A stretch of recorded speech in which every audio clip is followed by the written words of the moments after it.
Dhukkubni Maaster Abnet baay'ee yaaddeessaa ta'uu Dr. Abiy Taaddasee himan. Namoonni hedduun dhimma dhukkuba Maaster Abnet nagaafachaa turan. Haa ta'u malee anis haala dhukkubichaa beekus yerichatti deebii kennaa hin turre kan jedhe Dr. Abiy Taaddaseen haala dhukkuba Maaster Abnet irratti yaada kennaniiru. Dhukkubni Maaster Abnet yaala ariifachiisaa kan barbaadudha. Kanaafuu firootanii fi dinqisiifattoota isaarraa wanti eegamu har'aa bor osoo hin jedhiin akka yaalii gahaa argatuuf dhiibbaa uumuudhas jedhaniiru. Dabalataanis Maaster Abnet rakkoo cimaa keessa akka jiruu fi obboleessa keenya akka hin dhabneef dursinee fayyummaasaaf dhiibbaa haa uumnus jedhaniiru. Dhimma kanarrattis hawaasni Itoophiyaa hundi tokkummaan deeggarsa barbaachisu hunda taasisuu akka qabu dhaamsa isaanii dabarsaniiru.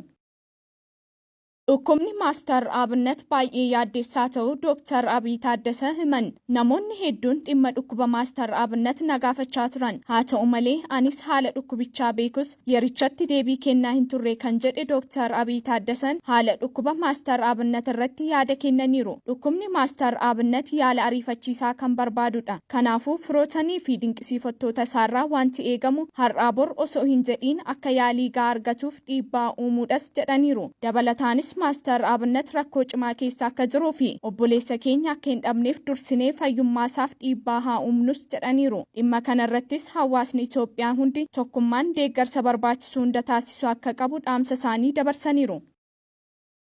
Dhukkubni Maaster Abnet baay'ee yaaddeessaa ta'uu Dr. Abiy Taaddasee himan. Namoonni hedduun dhimma dhukkuba Maaster Abnet nagaafachaa turan. Haa ta'u malee anis haala dhukkubichaa beekus yerichatti deebii kennaa hin turre kan jedhe Dr. Abiy Taaddaseen haala dhukkuba Maaster Abnet irratti yaada kennaniiru. Dhukkubni Maaster Abnet yaala ariifachiisaa kan barbaadudha. Kanaafuu firootanii fi dinqisiifattoota isaarraa wanti eegamu har'aa bor osoo hin jedhiin akka yaalii gahaa argatuuf dhiibbaa uumuudhas jedhaniiru. Dabalataanis Maaster Abnet rakkoo cimaa keessa akka jiruu fi obboleessa keenya akka hin dhabneef dursinee fayyummaasaaf dhiibbaa haa uumnus jedhaniiru. Dhimma kanarrattis hawaasni Itoophiyaa hundi tokkummaan deeggarsa barbaachisu hunda taasisuu akka qabu dhaamsa isaanii dabarsaniiru.